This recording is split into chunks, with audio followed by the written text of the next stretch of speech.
Hello बच्चों, आज हम बात करने वाले हैं एक समान चुंबकीय क्षेत्र में आवेश की गति। बहुत इंपॉर्टेंट डेरिवेशन है, तो वीडियो के लास्ट तक बने रहें। क्या करना है, यहाँ पर एक समान चुंबकीय क्षेत्र यानी क्या होगा, जो आवेश होगा वो एक समान चुंबकीय क्षेत्र में उपस्थित होगा।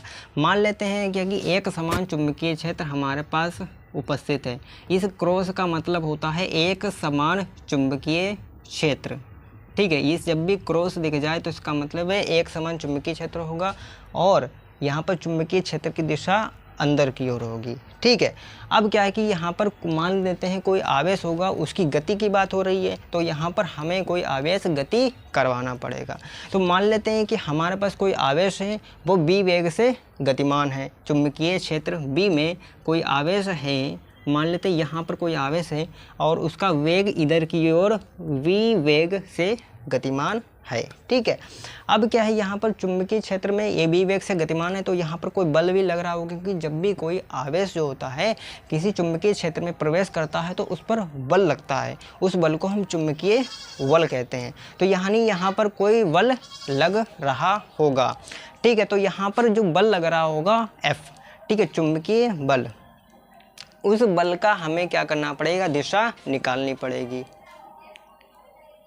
उस बल की दिशा हमें यहाँ पर निकालनी पड़ेगी। तो कैसे निकालेंगे, सिंपल सा आपको क्या करना है, बेग की दिशा में अपने हाथों को फैलाना है। जो अंगूठा होगा चुंबकीय बल की दिशा को बताएगा। ये सिंपल सा मेथड है। ठीक है, तो यहाँ पर जो बेग है वो दिशा उधर की ओर है, तो यहाँ पर जो हाथों की उंगलियों को उसी दिशा में फैलाया। जो अंगूठा होगा वो चुंबकीय क्षेत्र की दिशा अंदर की ओर बता रहा है, यानी चुंबकीय क्षेत्र की दिशा जो होगी वो इधर की ओर होगी F।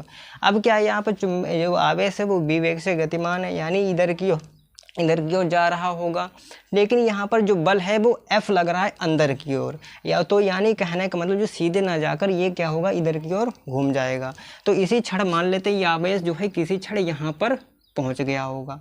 ठीक है, और इसका जो वेग हो गया होगा वो इधर की ओर b हो जाएगा। ठीक, अब यहाँ पर भी आपको चुंबकीय बल की दिशा निकालनी पड़ेगी। तो सिंपल क्या करना है, अपनी उंगलियों को बेग की दिशा में, अंगूठा चुंबकीय क्षेत्र की दिशा अंदर की ओर, यानी इधर की ओर चुंबकीय बल की दिशा हो जाएगी आपकी F। ठीक है, अब क्या है, यहाँ पर जो बल है बेग की दिशा इधर है, चुंबकीय क्षेत्र की दिशा इधर की ओर। तो यहाँ पर ये है सीधा ना जाकर ये घूम जाएगा, घूमकर यहाँ पर मान लेते हैं किसी क्षण ये यहाँ पर पहुँच गया। तो बेग की दिशा हो जाएगी इधर की ओर V। ठीक है, और बल की दिशा क्या हो जाएगी, इधर की ओर हाथों को फैलाएंगे और अंगूठा क्या अंदर की ओर, चुंबकीय क्षेत्र की दिशा इधर की ओर, बल की दिशा इधर की ओर हो जाएगी। ठीक है, अब ये किसी क्षण यहाँ पर पहुँच जाएगा, तो यहाँ पर पहुँच जाएगा तो इसकी बेग की जो दिशा होगी वो इधर की ओर हो जाएगी। ठीक है, और चुंबकीय बल की दिशा किधर हो जाएगी, इधर की ओर अंदर F। तो यहाँ से ध्यान से देखो, ये जो है इस तरह से यहाँ पर आया, फिर यहाँ पर आया, फिर यहाँ पर। तो ध्यान से देखा जाए तो ये जो आवेश है ये वृत्ताकार पथ पर गति कर रहा है। अब क्या है, यहाँ पर आपने जो 11वीं क्लास में एक कंसेप्ट पढ़ा होगा, आपका न्यूटन का गति का नियम जो नाम का एक चैप्टर होता है, उसमें पढ़ाया जाता है जब कोई वस्तु किसी वृत्ताकार पथ पर गति करती है तो उस पर दो प्रकार के बल लगते हैं। एक होता है अभिकेंद्रीय बल और एक होता है अपकेंद्रीय बल। अभिकेंद्रीय बल होता है ये भी दो प्रकार का होता है और अपकेंद्रीय बल भी दो प्रकार का होता है। ठीक है, अब क्या है, अभिकेंद्रीय बल जो होता है, अभि का मतलब होता है अंदर की ओर, अभि मतलब अंदर की ओर, अप मतलब बाहर की ओर। अभिकेंद्रीय बल लगेगा जो वृत्ताकार पथ होगा केंद्र की ओर यानी अंदर की ओर लगेगा, और अपकेंद्रीय बल बाहर की ओर, अप मतलब बाहर की ओर यानी बाहर की ओर लगेगा। ठीक है, अब क्या है, यहाँ पर जो बल है F, इस आवेश से यहाँ पर देखो बल अंदर की ओर, इधर भी अंदर, इधर भी अंदर, इधर भी अंदर, यानी जो बल लग रहा है वो अंदर की ओर लग रहा है। तो इससे ये एक बात पता चली है कि यहाँ पर जो अभिकेंद्रीय, जो यहाँ पर दो बल लग रहे होंगे, अभिकेंद्रीय बल और अपकेंद्रीय बल, इनमें से एक बल का यूज करेंगे। कौन सा बल, अभिकेंद्रीय बल, क्योंकि यहाँ पर जो बल लग रहा है वो अंदर की ओर लग रहा है, अंदर की ओर लग रहा है, तो यहाँ पर सीधी बात है अभिकेंद्रीय बल का यूज किया जाएगा। लेकिन जो आवेश है वो एक समान चुंबकीय क्षेत्र में भी गति कर रहा है, और जब भी कोई आवेश एक समान चुंबकीय क्षेत्र में गति करता है तो उस पर एक बल लगता है, चुंबकीय बल लगता है। तो चुंबकीय बल लगता है। तो यहाँ पर एक कंसेप्ट और समझ में आया कि यहाँ पर अभिकेंद्रीय बल लग रहा होगा और अभिकेंद्रीय बल लग रहा होगा और यहाँ पर चुंबकीय बल भी लग रहा होगा। तो यहाँ पर कहने का जो मेंस है, यानी कहने का समझाने का ये सिस्टम था यहाँ पर कि जो अभिकेंद्रीय बल होगा वो अभिकेंद्रीय जो बल जो होगा वो चुंबकीय बल के बराबर होगा। ये हमें इतना समझाना था, इतने कंसेप्ट में इतनी बेसी बात समझाना था कि जो अभिकेंद्रीय बल होगा अंदर की ओर लगने वाला, वो बल होगा चुंबकीय बल के बराबर। अब यहाँ से हमारा जो डेरिवेशन है वो स्टार्ट होता है। ये सारी बातें इस कंसेप्ट को समझाने के लिए थी। तो यहाँ पर लिखेंगे कि अभिकेंद्रीय बल, पहले लिखेंगे चुंबकीय बल, चुंबकीय बल बराबर होगा अभिकेंद्रीय बल के, अभिकेंद्रीय बल के। ठीक है, इतना सी बात हमें बताना था क्योंकि यहाँ पर दोनों बल लग रहे हैं, अभिकेंद्रीय बल भी और चुंबकीय बल भी। तो यहाँ पर अभिकेंद्रीय बल जो होगा वो चुंबकीय बल के बराबर हो जाएगा। अब क्या है कि आपको चुंबकीय बल का जो फार्मूला है वो पिछले डेरिवेशन में मैं पढ़ा चुका हूँ। छोटा सा है, 8 मिनट का वीडियो, आप देख सकते हैं जाकर, बहुत अच्छे से समझाया था। बाकी यहाँ पर चुंबकीय बल का जो फार्मूला होता है वो होता है QBV sin थीटा। तो यहाँ पर लिखेंगे FB मतलब चुंबकीय बल।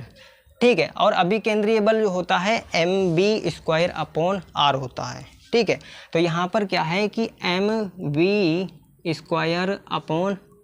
r जो है स्मॉल r ले लो या कैपिटल R, आपकी इच्छा है। ठीक है, कुछ भी ले सकते हो आप। ठीक है, अब क्या करना, यहाँ पर जो चुंबकीय बल होता है उसका मान होता है QBV sin थीटा बराबर हो जाएगा mv² r। ठीक है, अब क्या है यहाँ पर जो साइन थीटा, अब थीटा कोण निकालना पड़ेगा। तो ध्यान से देखो, वेग की जो दिशा है वो इधर की ओर है। ठीक है, और बल की दिशा क्या है, इधर की ओर। दोनों की दिशा में जो कोण है वो 90 डिग्री है।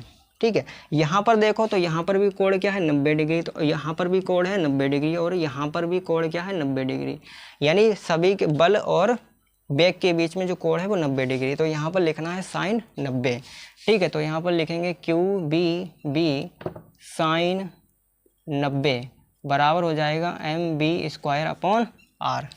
ठीक है, अब साइन 90 का जो मान होता है वो होता है 1 के बराबर। तो यहाँ पर लिखेंगे QBV बराबर mv² r हो जाएगा।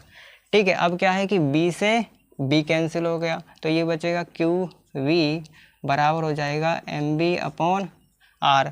अब क्या है, यहाँ पर आपको यहाँ से आप चाहे तो त्रिज्या भी निकाल सकते हो, चाहे तो आवेश भी निकाल सकते हो, चाहे तो चुंबकीय क्षेत्र निकालना चाहो वो भी निकाल सकते हो, और वेग निकालना चाहो ये भी निकाल सकते हो। मैं यहाँ पर वेग निकालूंगा। ठीक है, क्यों निकालूंगा अभी पता चल जाएगा।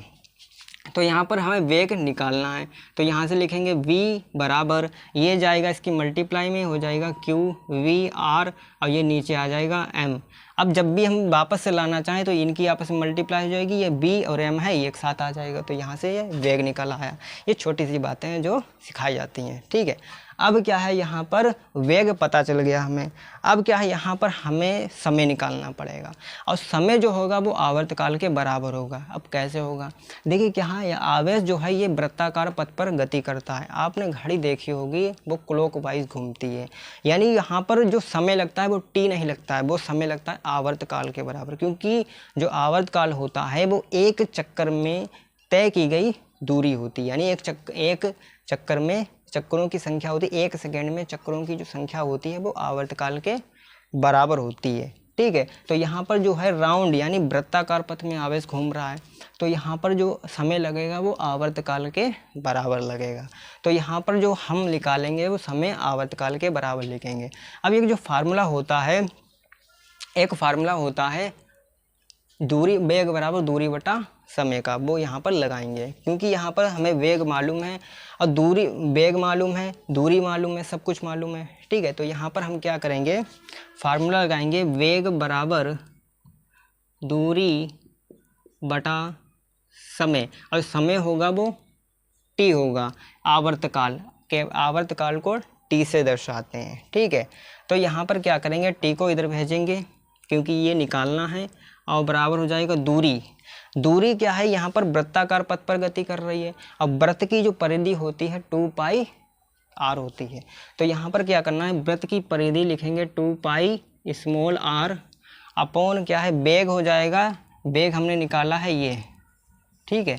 ये मान यहाँ पर रखेंगे q r इंटू m, ये नीचे था, मल्टीप्लाई में ऊपर चला जाएगा, या डायरेक्ट नहीं करते निपट जाओगे, ठीक है। हो जाएगा नीचे m। अब क्या करना है, इसको समान रखना, इसको ऊपर भेजना है, ठीक है। तो यहाँ से क्या करेंगे, t बराबर 2 पाई r upon q r into m, ठीक है। ये हो गया। अब r से r कैंसिल, तो ये हो जाएगा t बराबर हो जाएगा 2 पाई m अपॉन qv, ये हो जाएगा आवर्तकाल, ठीक है। अब आवर्तकाल आपको पता चल गया है। अब आपको क्या करना पड़ेगा, ये वृत्ताकार पथ पर गति कर रहा, तो यहाँ पर हम आवृत्ति भी ज्ञात कर सकते हैं। तो यहाँ पर एक फार्मूला होता है f बराबर 1/t। t क्या है, आवर्तकाल, f क्या है, आवृत्ति, ये निकालना है, और आवर्तकाल हमने निकाला है। तो यहाँ पर लिखेंगे f बराबर 1/2 पाई m अपॉन qv, ठीक है। ये मान ऊपर जाएगा, तो ये हो जाएगा f बराबर qv अपॉन 2 पाई m, तो ये हो जाएगी आपकी आवृत्ति। तो इस तरह से ये आप कोई भी मान निकाल सकते हो। आप चाहो तो गतिज ऊर्जा भी निकाल सकते हो, आप तो चाहें तो संवेग भी निकाल सकते हो। आप बस इसके लिए आपको मैक्सिमम फार्मूला याद होना चाहिए, ठीक है। तो इससे बहुत सारी चीज़ें निकाल सकते हो। फिलहाल आप इतना ही निकालो, और ये भी इतना ही करना है। इतना आप करते हो तो आपका काम हो जाएगा, ठीक है। तो इस तरह से ये सिंपल डेरिवेशन कंप्लीट होता है। तो इसी के साथ मिलते हैं नेक्स्ट वीडियो में, तब तक के लिए थैंक यू।